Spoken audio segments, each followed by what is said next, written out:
You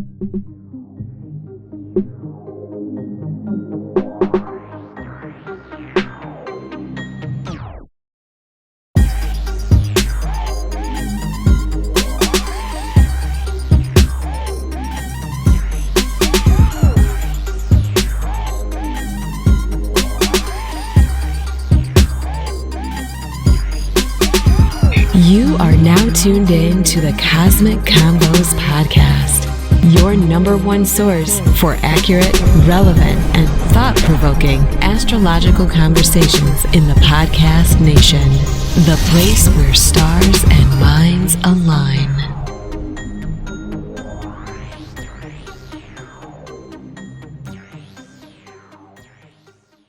Peace, you're now tuned into the Cosmic Convos podcast. I'm your humbled host, Herut, and we got the man of the hour, Brother Ra. How you doing? Brother, never better, never better. Looking forward to these classes coming up. I'm excited. Got a nice new group of students, so we about to definitely have some fun. Other than that, what about yourself, man? How you feeling? Doing pretty good, just, learning a lot, you know what I mean? Watching this young ancestors, grow and do new things and stuff like that. So I have no complaints at all. No doubt. That's a beautiful process, man. When you get to see the destiny of a person unfold and how it becomes almost hand in sync with what God has planned for them, especially when you know their IO, it is a wonderful experience, man. So enjoy, brother. Indeed, man, indeed. But without getting too far, I want to remind you all that this episode is brought to you by Push It Forward Media Group, Purusha Astrology, and our good patrons on Patreon. You can find Push It Forward at Push It Forward PUSHITFWD on Instagram, and you can get to us on the web, pushitforward.com. Spelled the same way as the Instagram. And, as always, major shout out to our Patreons, our patrons. They're increasing, every week. So the word is getting out there and stuff like that. And, it's just it's good to see that, people are willing to, show their appreciation by, putting something on it, and just, because it's this is a science that takes a lot of research. I mean, takes a lot of, just talking to, Ra over here. I mean, you got decades of experience on that. So it's good to see people appreciate that. What's your thoughts? Yeah, it's an arcane science. It's definitely being brought back out again.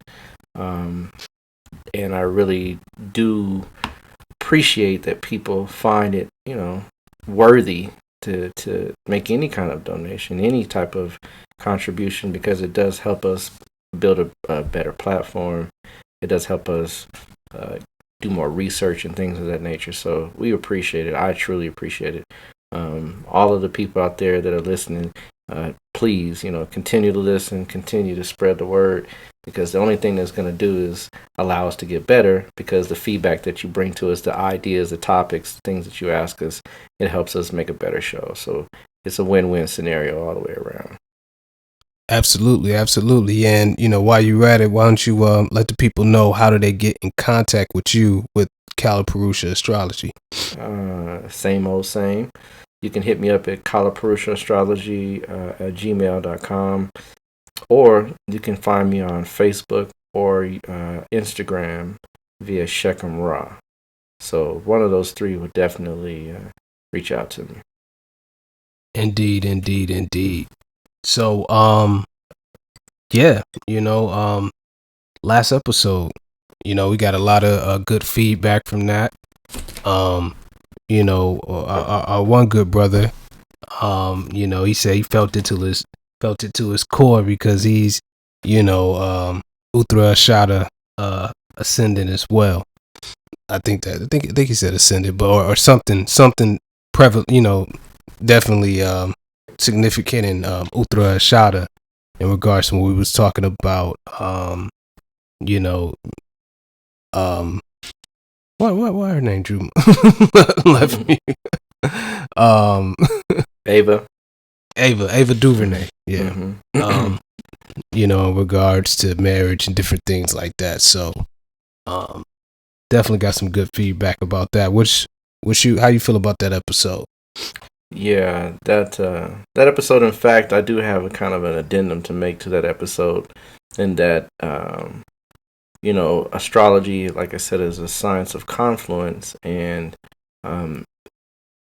looking at her chart, she has Saturn in the 5th house, which number one does actually restrict children, or will cause either primarily sometimes adoption, but also maybe one child or no children at all.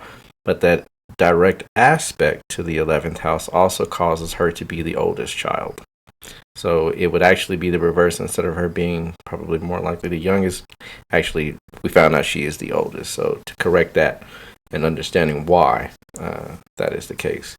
But the show is actually, I got a lot of good feedback from a couple of sisters and some brothers out there that definitely appreciated the way that we looked at the different topics and related it back to earlier shows like the 5th house and things of that nature. So I like the show about children, and that's what I try to do, is to keep the shows coming from a perspective that we kind of create a snowball effect, that the topics we use and talk about, we're going to incorporate in our shows and expound upon, so that you can see them and how they work real time. So I think last week was a great show, and we have more shows that are coming up like that are actually going to go deep into certain aspects of people's lives. Indeed. So, let's go ahead and get moving. We do got a few questions from our patrons over there at Patreon. You ready to ask some questions? Let's do it. All right. So, first one is, what are some good movies with astrological themes or symbolisms in them? One of the ones that I really kind of took notice to is, and they don't talk a lot about astrology, but they show it more or less. And one of them is the old Tomb Raider, not the new kind of revised, the new one, but the old one with Angelina Jolie. She's in there, and they show a lot of astrological like alignments and lineups, just visually speaking. That's one movie. What about you? Do you know anything off the top of your head that Apocalypto is a good one.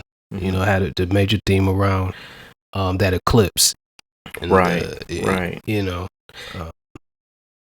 Let's see some other ones. You know what? There's I don't know. You might be too young to remember this, but you can actually go back and look at it now. Go back and watch. There's a Jesus of Nazareth. Mm-hmm. In Jesus of Nazareth, and I believe it's probably about an hour or so in, when the three wise men are talking. And I'm not gonna give it away, right? Y'all go check it out. It's the Jesus of Nazareth with the guy with the blue eyes, and the traditional Jesus of Nazareth, what everybody kind of knows, and especially from back in the day, right? Because when I was a kid, like, that's who you picture Jesus as, right? But I want to say Cecil B. DeMille's. That's Moses' story, Moses movie. I can't remember the name of the author, but it's about a 4-hour movie about Jesus, whatever. But in the movie, when the three wise men are talking, listen to what the three wise men say, right? And listen to how they talk about finding, right, this newborn king. Just peep it out, right? There are, let's just say this, there's without a doubt astrological underpinnings in that movie, right? In that segue. So, there's a lot of movies out there with it, and if you're paying attention, you'll catch them. I even think I want to say I don't think Omen, the old Damien series. I want to say it had in there somewhere, but I don't call right off. But there's some movies out there, and hey, folks, if you find some out there, let us know. I'm definitely, always open. My eyes are always open to find, watch movies that have those kind of, hidden messages in them. So, but that's a few that I do know of off the top. And also just want to put that out there. That's what, there's more to come, right? Because even those movies, they mention it, but they're not coming from this type of perspective, and that's what Ninth Lord Films is all about. Not just astrology, but those themes will be in the films, that we produce. So, definitely more to come, and actually one coming sooner than what you think. More on that later. Look forward to those, brother. Definitely look forward to those. Indeed. So we got another question. This one asks about drug addiction and in the chart, and can you see what type of drug someone may go for? Yes, you can. Absolutely. Strange things, right? So that's all. We could probably do a show on that. Actually, just the ramifications of drugs and astrology, but just down and dirty, right? Y'all will probably know the planet I'm about to throw out there is the number one primary culprit for drug addiction and use. Rahu. Right. That guy, wherever he may be, if he's involved with a personal planet, you have a good chance, propensity to do drugs or mind-altering substances, right?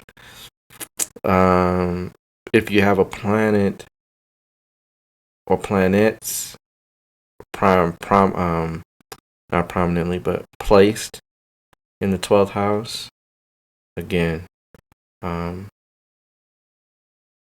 definitely something that you can look to see, or a place to look to see addictions, because that's the house of escape, and it's the house of otherworldly things, right? The 6th house is also a house of addictions, imbalances. So, we look to those places first, primarily. 8th house too, but 8th house is a little different. But primarily the 12th house, I always look to the 12th. If I see Venus in the 12th, I begin to wonder. Remember, we said confluence is what's needed. So I need to see, the moon. I need to see the strength of the ascendant, because the strength of the ascendant can outweigh a lot of negative impacts, even if there's a lot of what we call cruel energies that surround the moon or what have you, or the sun. Those things can be offset by a strong ascendant, because meaning that person has a lot of resilience within themselves and a lot of self-identification, not to be swept up so easily. But for the most part, right, most people don't have an extremely strong ascendant. So when you find those factors, the one thing you would begin to look at is Saturn is also a planet that plays a big role too. But for example, let's say someone has an addiction to heroin. You want to find, right, a few factors. Number one, the person can't be afraid of needles, right? And Mars usually gives a person a passion or a drive that overcomes innate fears, right? So, right, innate fears meaning squeamish about blood, needles, things like that, right? It usually wants to impact the 3rd house, if we're talking heroin, right? Or, any kind of narcotic that's administered via intravenous drug use, right? Because Mars is piercing. Third house is what? Arms. Yeah. Right. And it needs to be contingent, right, with an aspect, strong dysfunctional aspect, or conjunction primarily with Saturn.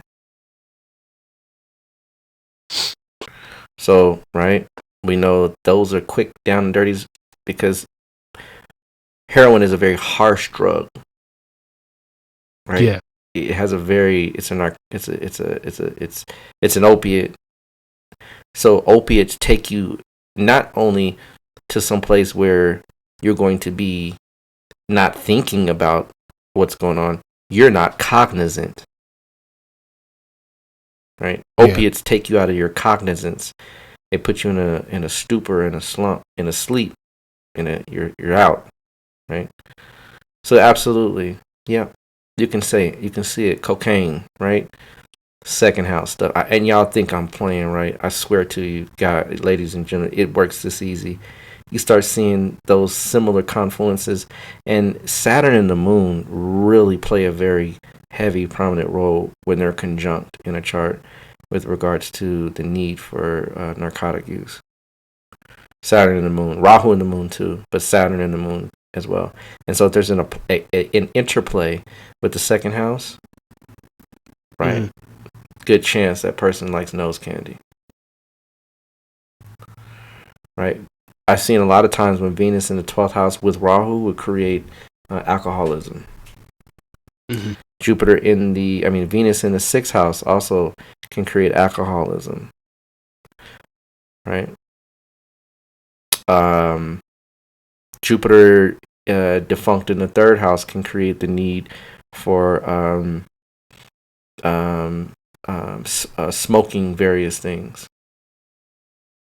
right? Rahu's cigarettes, but Saturn can be cigarettes too, but also Jupiter, if it's a planet is not supported very well, right, can also create that need for expansion in the lungs, or the need to be satiated, or kind of the need to be for stress to be reduced, right?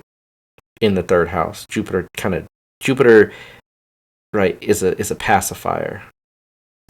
So it's just little things, right? You know, oh, the person likes marijuana, or the person likes they like to smoke their drugs, right? 3rd house stuff. Mars is there. We're doing needles. Right? And there's other, I'm not going to get so far into it because there's other placements that would produce similar things. 8th house is a house of addictions too, y'all. But these types of addictions cause you to change your whole life. Yes, addictions change your life from the 12th and 6th house perspective, Rahu, Saturn, Moon conjunction, all those things. But I'm talking about something that can kill you, like literally that will physically change you. That's the 8th house. So those types of addictions, usually people are suicidal with those. They take them to the next level. They go to the depths of it. In fact, Michael Jackson, propofol, right? It's hard to figure out how that would happen, right? But you have to understand the ramifications of his chart and know how. When the 12th Lord is in the 10th house, a lot of times these people it's hard to get sleep. It's hard. Yeah. Because the 10th house is the house that is considered noon, midday, right? In the astrological kind of timing of things. So it's like the height. And then the 12th house is the house where you regenerate bed pleasures, but also the house of sleep, dreams. So when that is in the 10th house, it's hard to sleep. And then the sun being in the 8th, in its own sign, where the 8th house is an octave of the 12th. So then that person has so much power and force in the internal engines and internal mechanisms of their spirit, meaning even also they burn fuel quickly. They're constantly going, that means a person has a good chance of insomnia, and he's born under a full moon. So again, showing, right, that the addiction, right, is to something that would take him out of this existence, which is the 8th house. Does it make sense? Yeah, it does. So you can see all kind of different addictions, right? All kinds. They're there. You just have to begin to know how to look and what to look for. And usually addictions come from a mental instability, which is what we look for as well when we find those things. Like when Rahu and Ketu are with the moon, it does so many different things. It can do beautiful things, but a lot of times in this world, it flips the moon inside out, y'all. Indeed. Let's see. So we got another one. We can do this one real quick. The JFK and Abraham Lincoln. Anything interesting in their chart? Yes, definitely. I looked at Abe Lincoln's chart. I'm pretty sure he is Aquarius ascendant. Because of the peculiarness of it. He's a peculiar, weird kind of guy, right? Tall, Saturn, right? Darker, Saturn, right? Yeah. Gruff look, Saturn, right? Coarse look, whatever you want to call it.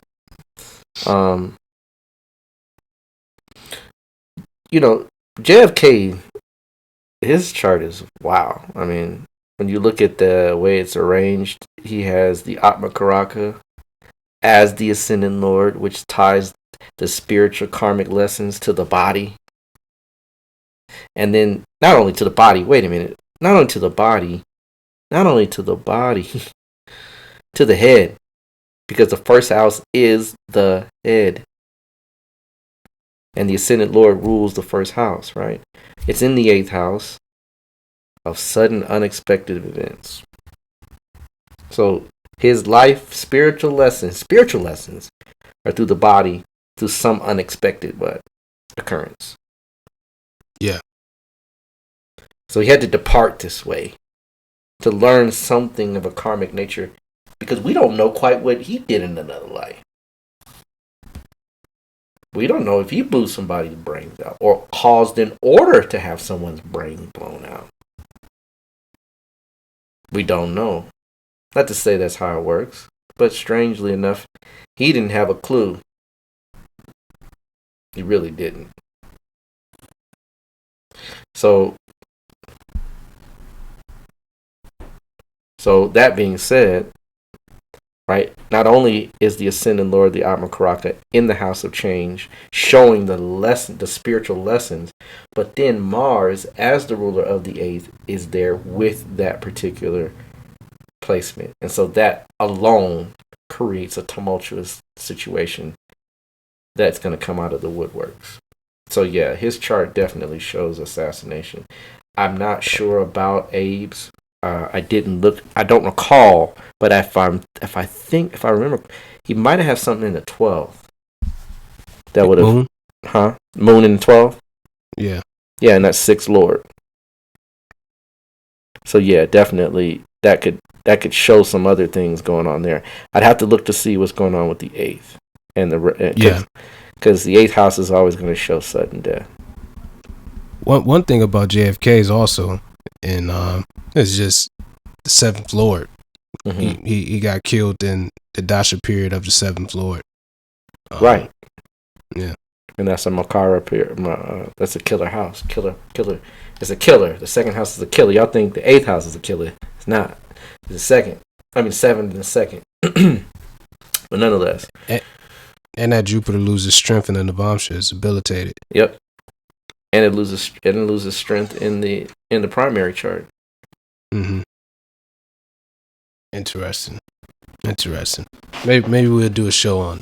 I think we should at some point in the future. I think we should. Indeed. Assassinations in astrology, right? Sudden death. That's excellent show, definitely. So, but going, Abe, I'd have to look and see, right? Aquarius ascendant. Eighth Lord is Virgo, Mercury. If you find Mercury in Sambandha or a relationship with the Ascendant Lord, there's a good chance his assassination was written. Are you looking at his destiny? Yeah, he has Mercury's in the Ascendant. I just said that, right? Yep. Said it has to have Sambandha. It has to have a Sambandha. People are like, what are these terms? It has to have a relationship with that house / ruler. So the eighth lord is in the Ascendant. Wow. This stuff you can't get any better than this, folks. It's written. It's written. Ask Abe Lincoln if he had a choice. Ask JFK when you see him if you get in interplanes. Abe, did you have a choice? I mean, did you have a choice for that to happen to you? Did you sign up for that? And maybe you wanted to change your mind? No, there's none of that. It's called destiny, period. There's a dot at the end. Right? It's destiny. Things don't change. Right? Think about all these different people that this happens to. Just lost Little Richard. Ask Little Richard when you see him if he signed up he chose that, right? Or ask Nipsey Hussle, right? Ask Nip, right? You chose that. No, you don't choose those things, right? Those are written. Not in that sense. Not in the like. When we say choice, we are saying from a low. It's not a choice. There is no choice. That's an illusion. The reality is that water seeks its own level, and so as that spiritual entity part of it is called a soul begins to mature, right? It can burn off certain things of immaturity and still has other lessons to learn of other levels of maturity. But nonetheless, that is not that learning process, right? It's just like anything else. It's like when you touch fire, right? You learned it was hot. I didn't have to talk to you anymore. I didn't have to tell you anymore. That's why people come in with gifts, right? Because they went through something in another life that gave them the inherent, intrinsic, fine qualities within their being, their soul, which could be articulated in the right time and place. Yeah. But that's not choice, right? It's a propensity, right? It's like a momentum. You can build the momentum. That's where the choice comes in. You can try to offset the momentum. Some people do it. They go to prison and they come out and their momentum is changed because Saturn whooped that butt, right? Right? But guess what? That was already in the chart too, right? Because when they went to jail and I look and I say, yeah, you went to jail, huh? How'd you know? Oh, well, here it is. It's written. Well, then I chose. Did you? So, you have to start at these questions. You got to start pondering because it's like, wait a minute, hold up. So, did you choose to take the car? You didn't choose to take the car. You didn't choose to go to jail. You didn't choose your judge. You didn't choose the jury. You didn't choose you barely could choose the attorney. You didn't choose the prosecutor. You didn't choose. They were chosen for you so that you can extract an experience out of this and learn from them. That's the only choice we have as to how we control or react to the experience. Other than that, choice is an illusion. So, right, that's a really good topic. I think we should really do is like sudden, unexpected deaths or assassinations as seen through the eyes of astrology. So, jumping in, right, and kind of delving in. Are there any questions or any other things that we people want to know or anything like that? Well, no, we covered those, but actually, the topic of this show is a question.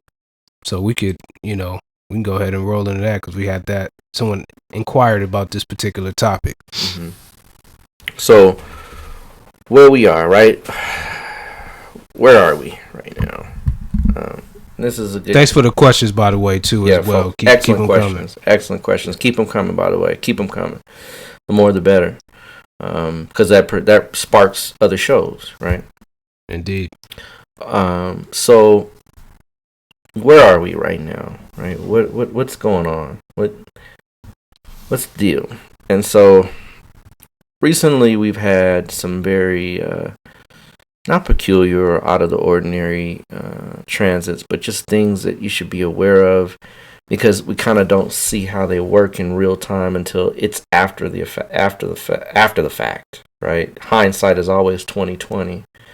With astrology, foresight is supposed to be 2020. Well, we can't do that because of Shiva's curse, and that's a whole nother story. But in Shiva's curse, right, astrologers can only get it 80%, up to 80% right? And so we accept that because we do understand that there is an inherent process in man called what you think is free will, right, or choice or will, but it's a term called kriyamana karma, and kriyamana karma just means karma that is yet to be created. So understanding how that works, let's, because we're talking about a little bit about this previously. In fact, just mentioned it about choice. There's a little segue or kind of sidebar to when we talk about choice and the powers that are inherent within us as a divine being having an earthly experience. So there, in astrology, right, we can see when someone has what we consider a great amount of determination, strong determination that could punch holes through a wall, a brick wall, right? That kind of determination comes from looking at the third house and the relationship it has with other houses.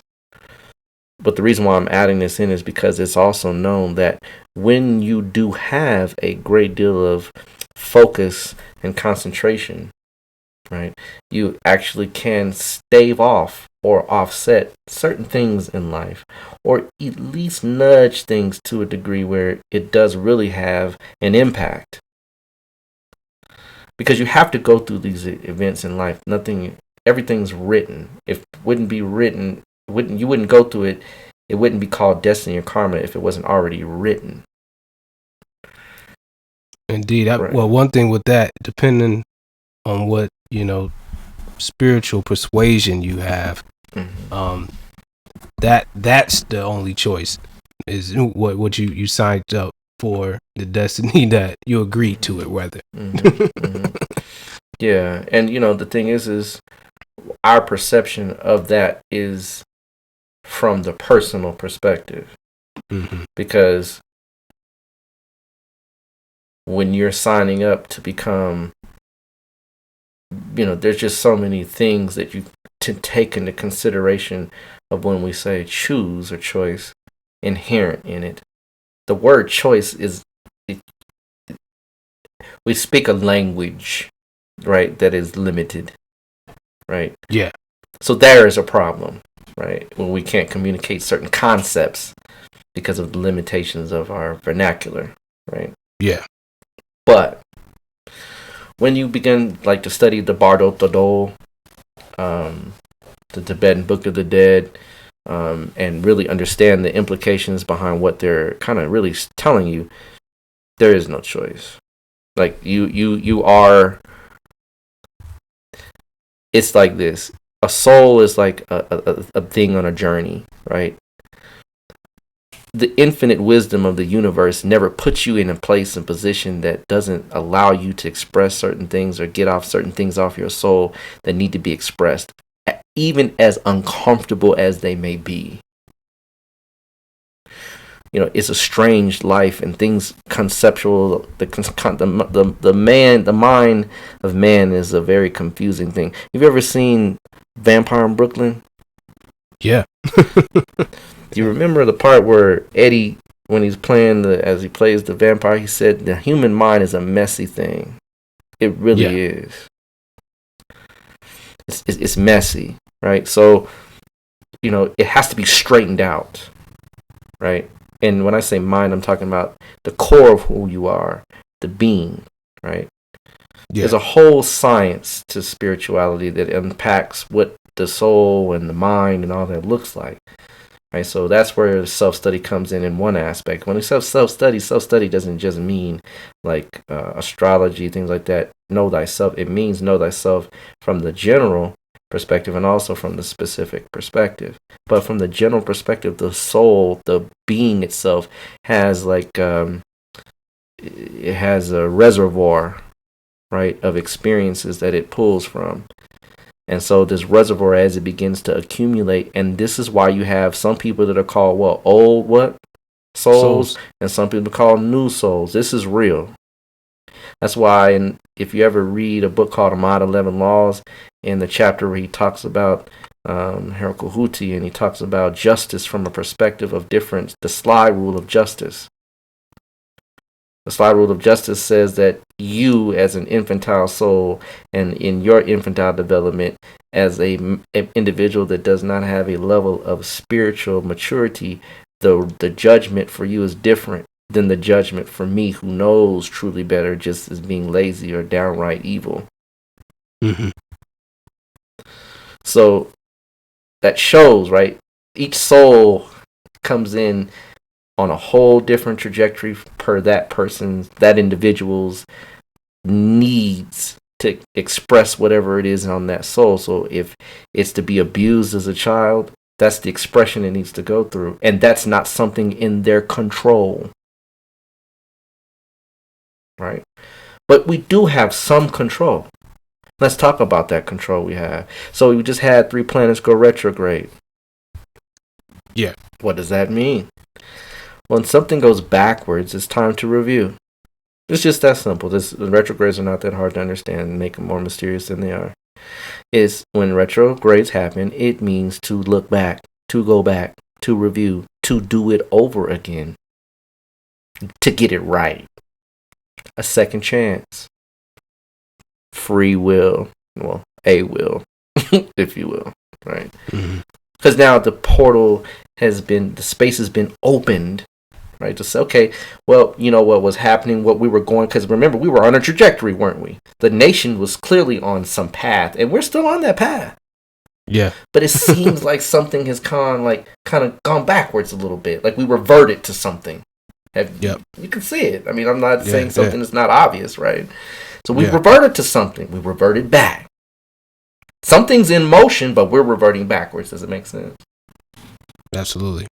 So it's going forward, but we want to go backward, and it's going backwards in appearance. Only in what? In appearance. It's still going forward, folks. The retrogrades is an optical illusion. The planets don't go backwards in real time, right? In real life, it's an appearance. It looks like it's going backwards because from the Earth's perspective, the Earth is moving at a certain rate in proximity to that planet, so it looks like it's going backwards, but it's not. So just like we look like we're out of the woods, we're actually knee deep in the woods. Right? So it's time to recapitulate. You know what? If Saturn goes backwards and says, you know what? Okay, did you get caught without toilet paper last time? Yeah. Did you get caught without water? Did you get caught without food? Without medical supplies? Protection? Saturn says, well, all right, I'll actually create a pressure point. And a pressure point is just a point that can segue something to enter in from another side. So it's a pressure, it creates a pressure and it crystallizes it, and then it creates something out of that crystallization process. That's what Saturn does. So he gave you a pressure point, and most people don't know Saturn, when he goes retrograde, he creates uprisings. He creates protests. See a lot of protests lately? Yeah, strange ones. Because that's the pressure. That's the pushback, right? Yeah. Saturn is authority, but Saturn's also the common man. Mm-hmm. Saturn's democracy, but Saturn's also the breakdown of anything that is built on a weak structure. Yeah. So the people are showing their discontent with the authority system. Saturn retrograde. And you're going to have these things kind of not so much, it'll be around, but it'll be prevalent. But people kind of got their way a little bit now, don't they? Yeah. But Saturn has to go, he has to slow down again. Mm-hmm. And then go which way? Forward. Direct, forward. Well, when he slows down, he's going to ask you questions. Do you have enough to endure what's about to come? Did you plan during the summertime when I was giving you a little seeming a small break? Because the pressure comes and it goes, and then you don't think about it anymore. Yeah. And then when the pressure comes back and it's full swing ahead, Saturn says, well, I gave you a few months. Sorry, no toilet paper at all. Now you have to send. Now you have to send one person to the store once a week to get what we tell you can get. Because Saturn says, I gave you the chance to do it your way.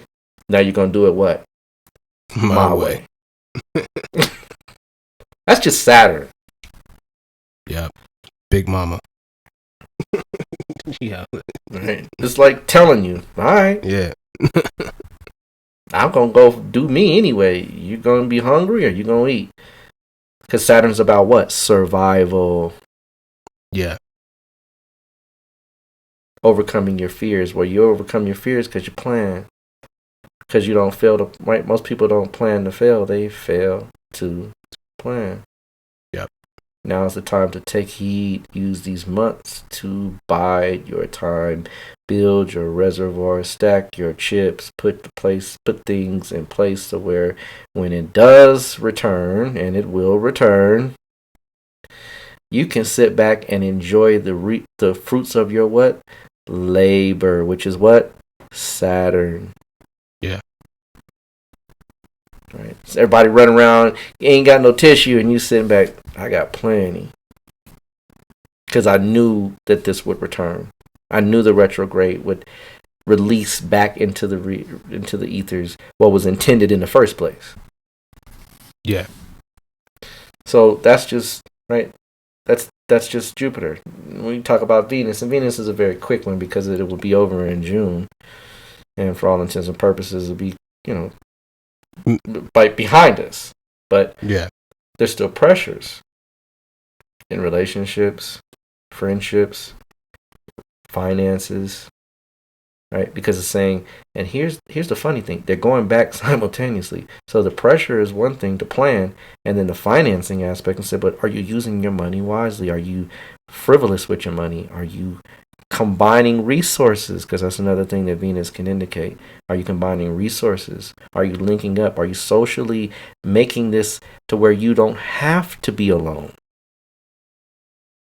Yeah. A lot of folks was complaining about, are still complaining about, I'm under quarantine, I ain't got nobody. Well, might be the time to fix some things in your heart so that when things do move forward, you might have somebody to consider to be available. Yeah. Right. But there's Venus's small stuff compared. I mean, it's not small relationships. Those are big to us because we live them every day. But in the world scene, these things happen all the time. But Venus also can create strife and wars. So don't be surprised if you see skirmishes, right? Small skirmishes between different nations, especially now with all the finger pointing, right? That's what you're going to see, right? Finger pointing. Because in relationships, when the bond is broken, what happens? You finger point, don't you? Yeah. Friendships are broken. Oh, you stole my last piece of tofu, right? And that was my piece, and you ate it. Now you're not my friend. It's a judgment, finger pointing. So Venus can create these things, right? In retrogrades. It just really wants you to look back at your relationship and just take an assessment. Is that you're really a friend? Are you a friend? Right? Are you a good mate? Are you been forthright? Have you taken this into consideration as far as other people's feelings, emotions, needs, and destiny? So that's what Venus will cause you to do, and it gives you the opportunity to go forward again in good faith. Yeah. And then we got good old Jupiter retrograde, right? People lost because people were. If you noticed, when Jupiter was forward motion, when this thing began, people were just like really reaching out. Like people were very spiritual. I've never seen anything like it before. Have you? Like people, not really. No. I like. Have you noticed like the whole like even the competitions were like spiritual, like like with what's the two chicks, Jill Scott and Erykah Badu, they got all the like. It's like even though like all these things are happening, like people just sending out thank yous to the workers, the people that are out there in the front lines. Just the gratitude is out there. Yeah. You know what I mean? And that's what Jupiter produces is gratitude. Right? Gratitude, because gratitude is a reward for things that you can't pay. Right? I can't pay you enough, so I'm thankful. Right? Just I'm showing you like thank you, even though I can't give you something. Right? That's Jupiter. It's beyond physical wealth. It's spiritual wealth. That's all around us, but it's slowed down to a degree, hasn't it? Yeah. Jupiter's gone retrograde. Mm-hmm. So now all of that will be internalized. Well, it'll now be, well, what about me? Right? Not what about the workers.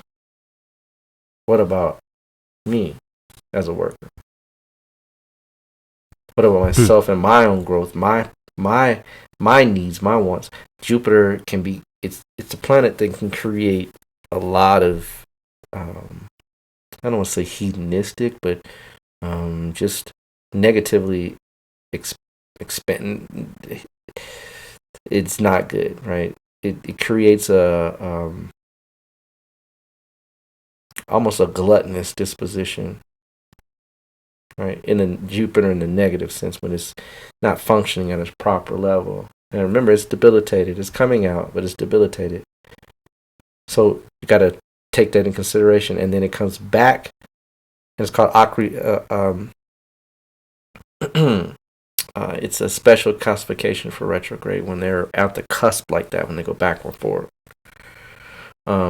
So when they do that, there's a lot of instability with Jupiter, meaning that the faith will go away, the gratitude will go away, the compassion will go away, and then it's going to be needed so much more so, because after we hit this switch called a solstice, a eclipse. These are switches, right? Mm-hmm. This is switch. There's a switch. So here you're going to hit the switch, right? In Gemini, where this thing is already virulently going between Rahu and Ketu. And then now you have these retrogrades that are in motion, and simultaneously right before we have the eclipse, guess what grows retrograde? Mercury. So I've got 4 planets going eclipse, and we have an eclipse. We have 4 planets that are going retrograde and an eclipse, all on the solstice. And the solstice is the solstices are the extreme points of the earthly cycle, right? Yeah. They're not the balance points. They're the extremes. And so this extreme height of the northern hemisphere, right? Because the southern hemisphere is experiencing winter, but it's still an extreme, right? So these extremes create like this momentous pullback, and then when all of these things in between the trigger to the next trigger, right, create all these unfortunate events, and then midstream in the trigger, right? And when is midstream gonna be between June and December? Like September. Wow. When all of the planets are no longer retrograde, and Mars goes retrograde in Aries. In Aries. So do you see what I mean? Like, there's a lot of things that are coming on the scenes here in the fall, folks. And I'm telling you, it's going to be a replay times 2. And people are not going to, it's going to be like, because they say history repeats itself, right? Mm-hmm. Look at the Spanish flu. Same thing. People didn't take it seriously. 90,000 people dead. That's all right.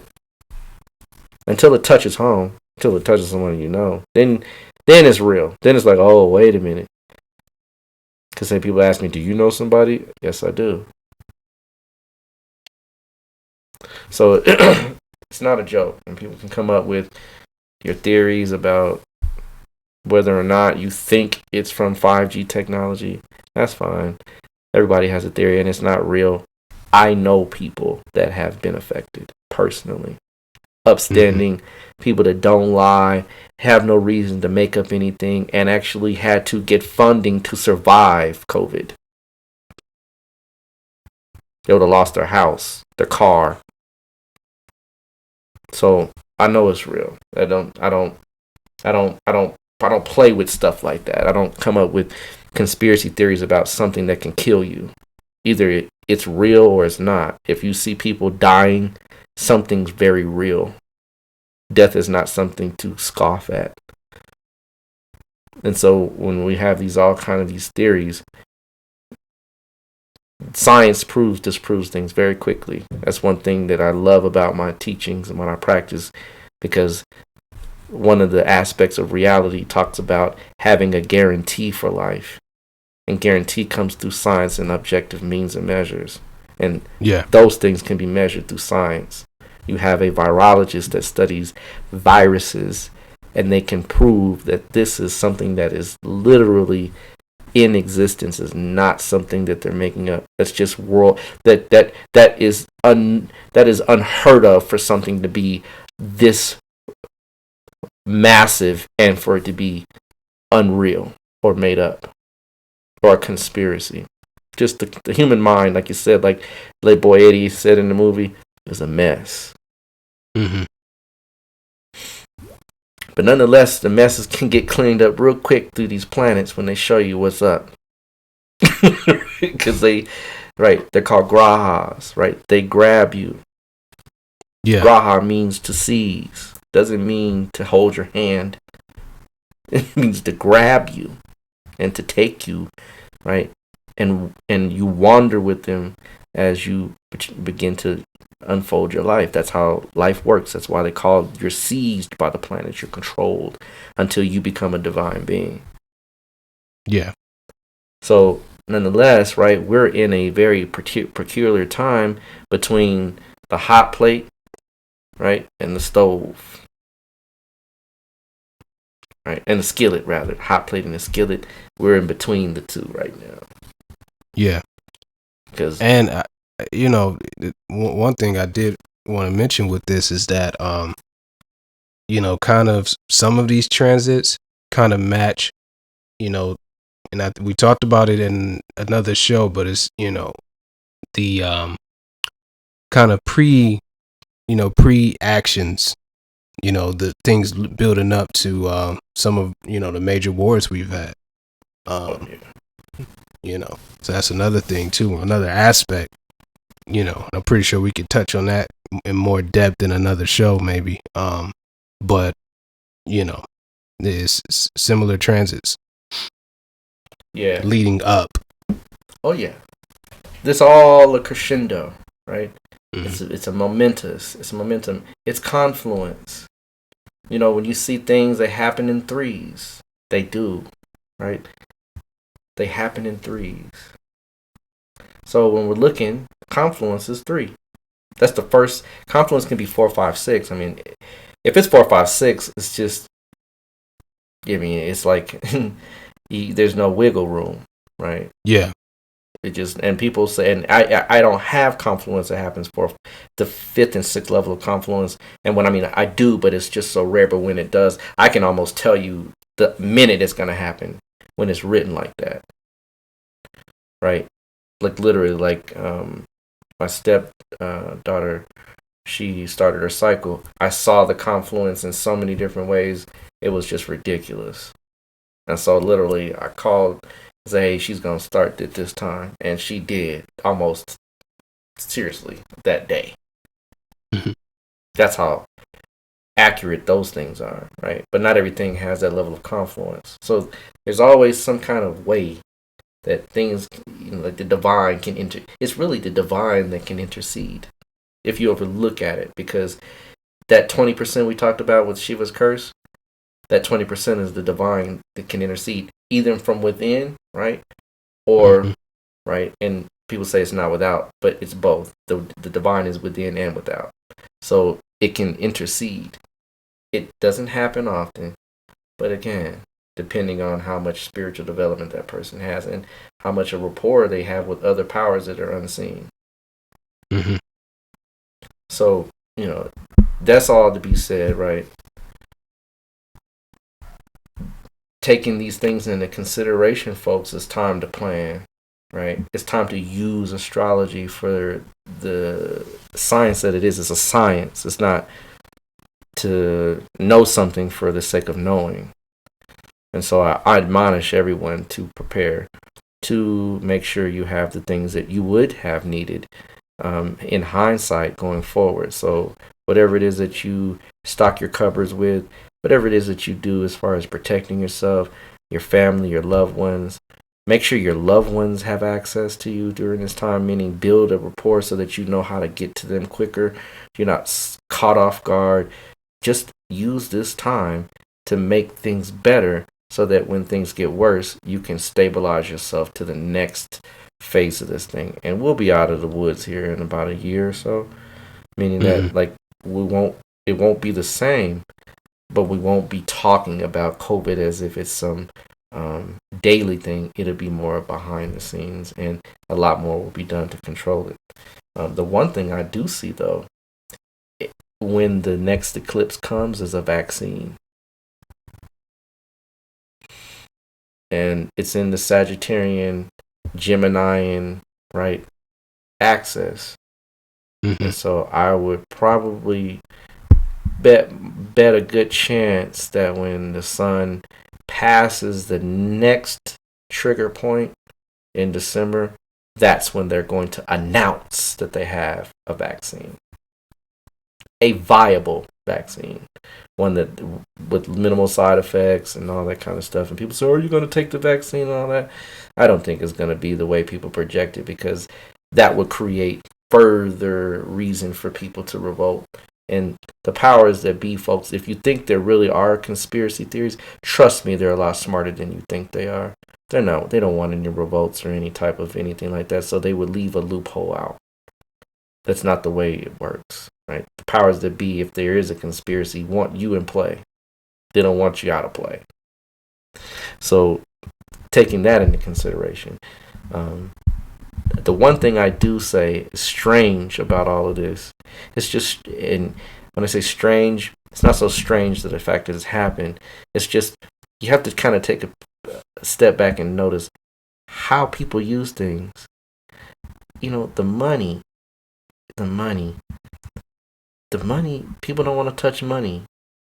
People don't want to handle money. Money is dirty, but now it's even more so. And even when you go into like if you go buy something like at a store or a restaurant, or they don't even want your cash. Yeah. That's just a catalyst to put a lot of things that's kind of been an option, kind of putting it into action to where that's the new normal. Right. And so that's what I'm saying, that this is the new, this, what we did before is no longer.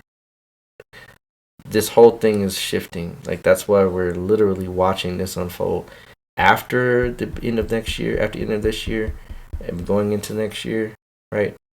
You're going to see momentous changes. Because they're going to, it's going to be a full year. Remember, the sun is like a clock. Yeah. So it's going to be a full year.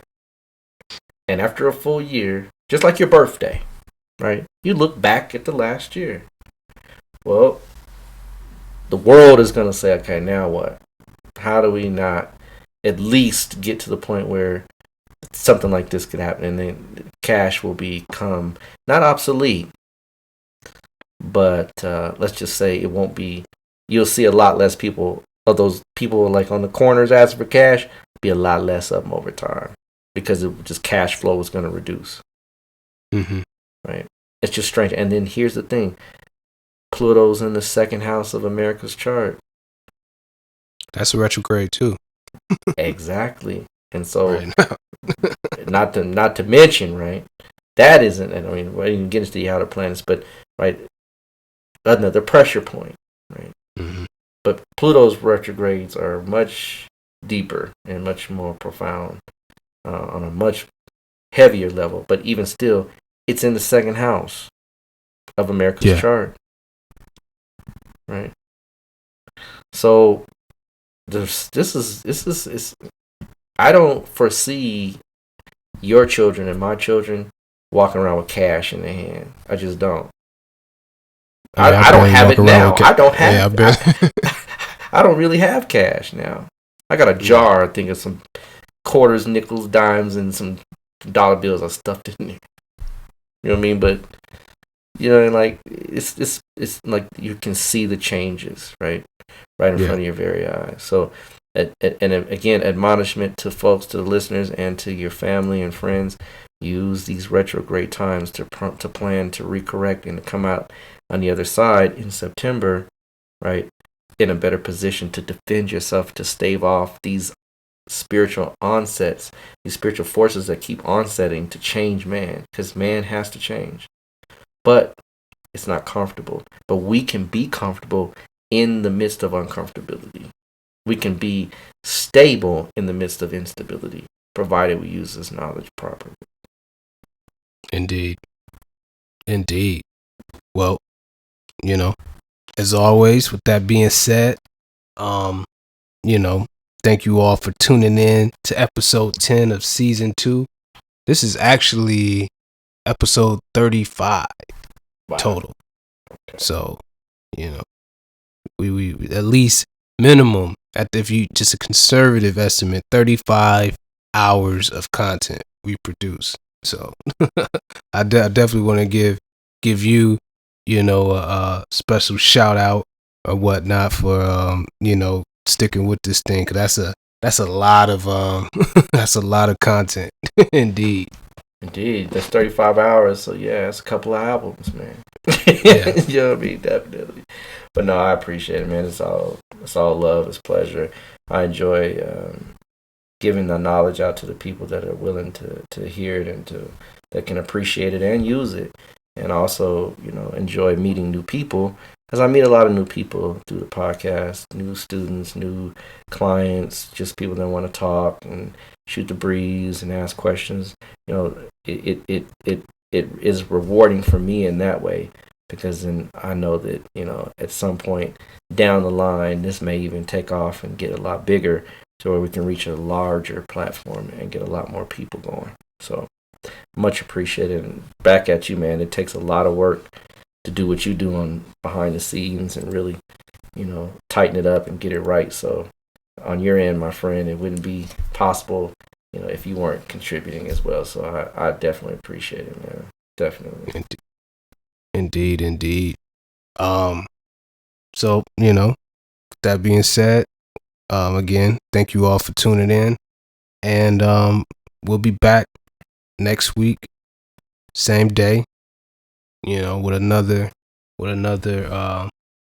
great show for you all. All right, we're out. Peace.